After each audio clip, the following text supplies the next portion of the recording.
Let's begin, not in the distant past, but in more recent times.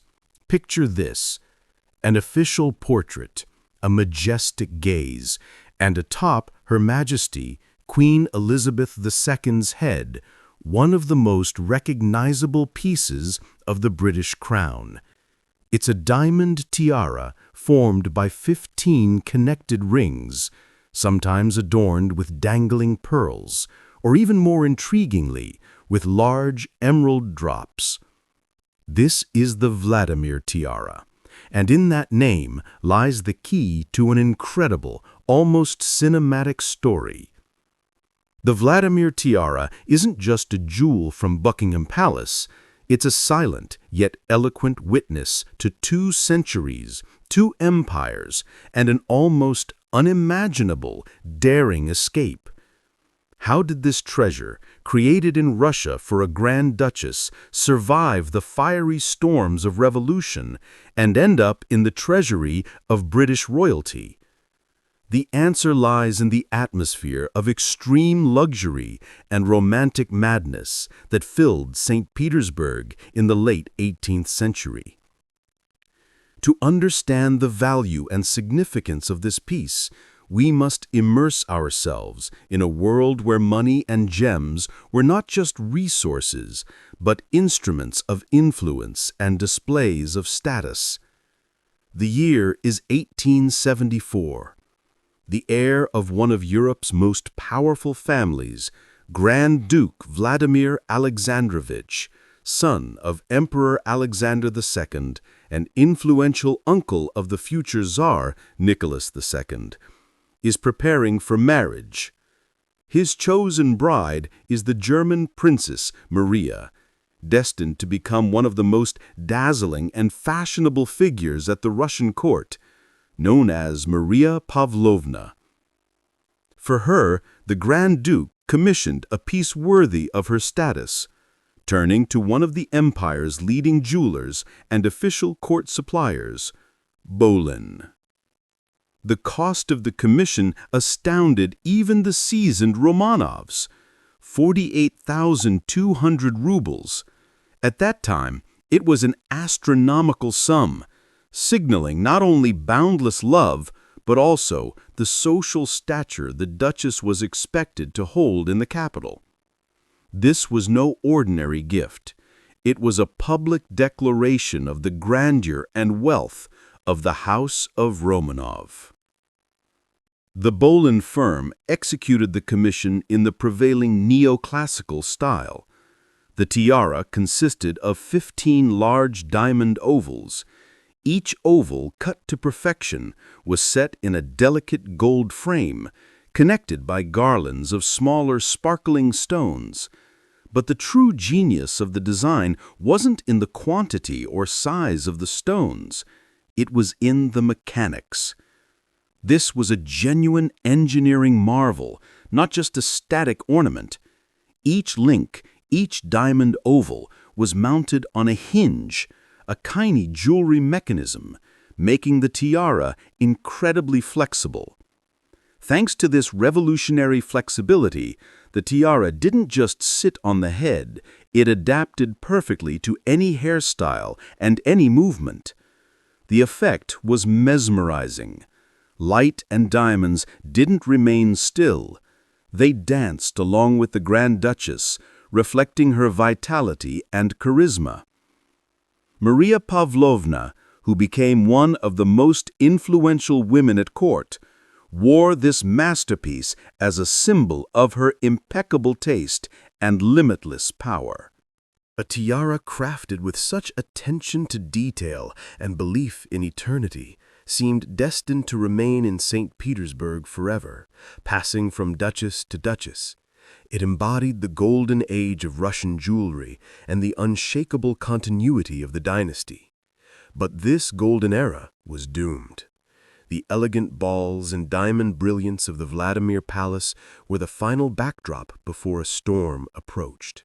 Soon, the tiara would face not only a change of owner, but a change of continent, narrowly escaping the tragic fate that befell much of the imperial heritage.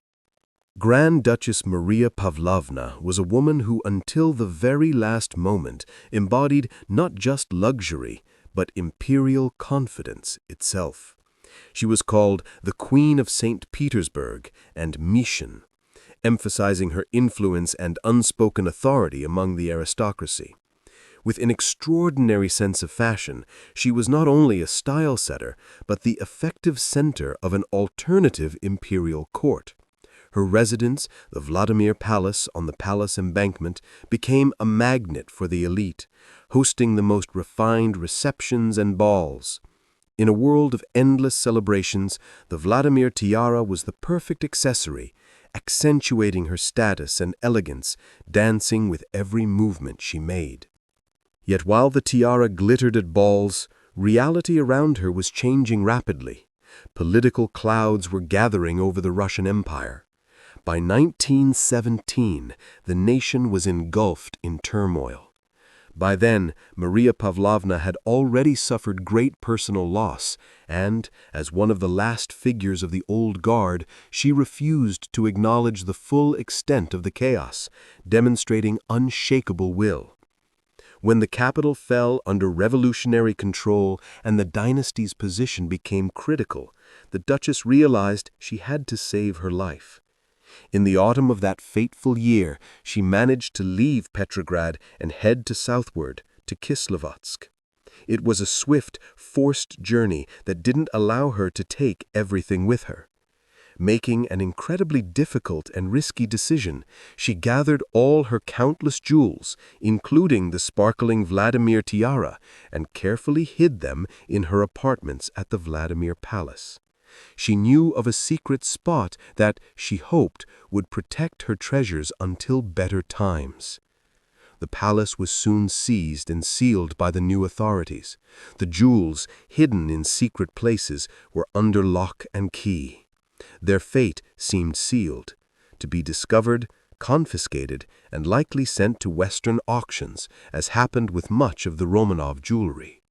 A history, written in diamonds and gold, was on the verge of disappearing.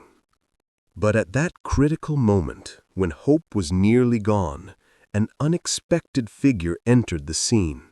A man not related by blood to the dynasty, but motivated by loyalty, friendship, and willingness to risk everything. Enter the character who would challenge the revolutionary chaos and become the guardian angel of this Russian masterpiece. His name was Albert Stopford, a British diplomat by profession and an antiquarian by passion. He was a long-time faithful friend of Grand Duchess Maria Pavlovna. His presence in Petrograd, despite the complete lawlessness, became the only hope for salvation. To accomplish his mission, Stopford needed not only courage, but extraordinary cunning, for every step could be his last. Moving national treasures without permission carried extreme risk. The plan he executed was worthy of a spy novel. Stopford couldn't just walk into the rooms sealed by the Bolsheviks. Using his diplomatic cover and perhaps bribing or deceiving the guards, he entered the Vladimir Palace multiple times under the most innocent yet brilliantly calculated guise, a messenger. This allowed him to move unnoticed amid the chaos, concealing his true, deadly dangerous mission. Most importantly, he knew the exact location of the hiding place. He knew where Maria Pavlovna had placed her priceless boxes. Once inside the apartments and reaching the hidden treasures, he acted quickly and decisively, gathering not only the Vladimir tiara, but other family relics as well. Each piece of jewelry, with decades of history behind it, now fit into ordinary, unremarkable suitcases. The tension of the moment is hard to overstate. Imagine, on one side, a furious revolutionary crowd and patrols searching for bourgeois gold. On the other, fragile diamond treasures, symbols of a bygone era, hidden in luggage. Stopford managed to carry this priceless cargo out of the palace and, using his diplomatic connections and channels, arranged for its transfer from a war-torn country. The destination? relatively safe London, where the treasures would await their rightful owner. Thanks to this Operation Messenger, Maria Pavlovna's treasures, including the tiara, were saved. While much of the Romanov jewelry was later auctioned abroad by the Soviets, the Vladimir tiara avoided this grim fate. The jewel, created for the Russian house, began its clandestine but fortunate journey west, toward a new, unexpected life. Soon, the Grand Duchess herself followed, reuniting with her legacy in exile. Saving the tiara was only the first act of this drama. The second was the reunion of the owner and her treasure.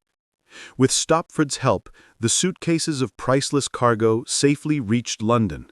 It was a quiet victory against chaos, ensuring that at least a part of the beauty and history of the imperial court survived the collapse. Meanwhile, Maria Pavlovna finally managed to leave Russia, navigating south and into Europe. She found herself in exile, amidst uncertainty and loss, but at least safe. It was in exile, in 1920, that the meeting for which Stopford had risked his life took place. The Duchess received her jewels. The encounter was not triumphant, like the balls in Petrograd. Rather, it was a bitter but crucial moment, symbolizing the end of a great era. The Vladimir tiara, back in the hands of its owner, became not just an ornament, but a material embodiment of her past life and her only tangible capital. The tiara, along with Maria Pavlovna's other jewels, was saved from destruction or uncontrolled sale by the Bolsheviks. This marked a sharp contrast with the fate of the Diamond Fund and other confiscated treasures, which were sold abroad without proper oversight and often at undervalued prices. The tiara, created for Russian splendor, now shone as a beacon of hope in exile. Unfortunately, the reunion was short-lived. Later, in 1920, Grand Duchess Maria Pavlovna passed away, ending the last direct link between the tiara and its creator and the St. Petersburg court. The inheritance became a matter for distribution among her children, scattered across Europe and facing the financial hardships of émigré life. According to her will, the jewelry passed to her children. The tiara went to her only daughter, Princess Elena Vladimirovna. The new generation of Romanovs, stripped of wealth and land, faced the harsh realities of the West. The tiara would no longer be merely a symbol.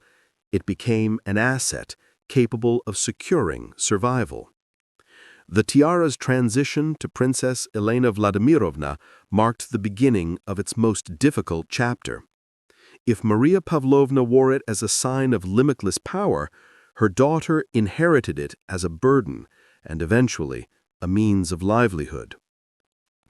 In the West, despite their aristocratic background, Russian émigrés faced financial insecurity. Noble titles didn't pay bills, and Elena Vladimirovna, like many family members, found herself in need, forced to adapt to a much more modest life. In this new reality, where family heirlooms had become liquid assets rather than mere adornments, a difficult choice had to be made. Keeping the tiara, the most famous of her mother's jewels, would honor the past, but selling it would secure the future. For Princess Elena Vladimirovna, it was undoubtedly one of the hardest decisions, parting with a beloved jewel that reminded her of past glory and her mother. So, in 1921, just a year after her mother's passing, the Romanov Nalik was put up for sale. The buyer was not a private individual, but a representative of another equally influential royal house, Queen Mary of Teck, wife of King George V of Britain. The price was £28,000. This transaction marked the final break between the tiara and its Russian history and its entrance into a new royal dynasty. Saved from the revolutionaries, it nevertheless became a commodity. Through the sale, the tiara moved from private ownership into the official treasury of the United Kingdom. Here in Britain, it was not only preserved, but underwent a transformation that made it even more unique and legendary. The new owner, Queen Mary of Teck, was known as a passionate collector of jewelry and a great admirer of Russian craftsmanship. She didn't just acquire the tiara as a historical artifact, she gave it a second life, securing its place in one of the world's most prestigious collections and preparing it for a new, long existence. By the order of Queen Mary, jewelers from the famous London firm Gerard modified the Russian masterpiece. While preserving the original flexible structure created by Bolin, Queen Mary added a key feature that made it truly versatile: multi-functionality. Originally, the tiara was worn with 15 large, pear-shaped natural pearls, which swayed gently within the diamond ovals. But Queen Mary decided to expand this function. She had removable mounts made so that the pearls could be replaced with other gemstones. This is how the famous emerald drops, likely from her extensive personal collection, were added, hanging within the same diamond rings. Moreover, the tiara could now be worn in a third style, fully diamond only, with no pendants at all. This ability to transform made the Vladimir tiara one of the most practical, cherished, and frequently worn jewels in the British royal collection. From Queen Mary, who passed away in 1953, the tiara passed to her daughter-in-law, and then to her granddaughter, Queen Elizabeth II. For Elizabeth II, who ascended the throne that same year, the tiara became more than just an ornament. It became one of the most recognizable symbols of her reign, a testament to continuity and the resilience of the monarchy. She wore it countless times, at state receptions, banquets, and official portraits, showing off the pearl, emerald, and diamond variations. Each appearance with this tiara reminded the world of a grand, tragic, yet remarkably fortunate history. Thus, the Vladimir tiara is more than a setting for gemstones. It is a tangible bridge across time, connecting the brilliance of Russian craftsmanship with the traditions of the English crown. A dramatic reminder of one great dynasty's fall and another's astonishing survival.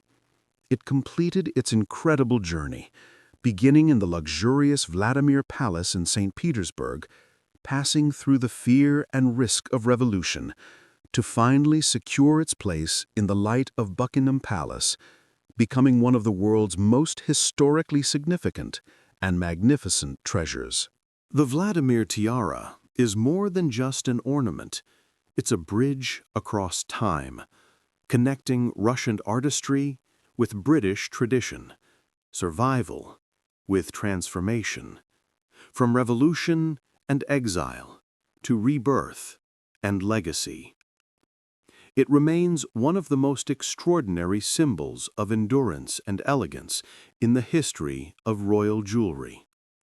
And yet, behind this perfect ending lies a quiet irony. The tiara was saved from chaos, only to be sold, legally and peacefully, to another crown. Was that rescue or fate?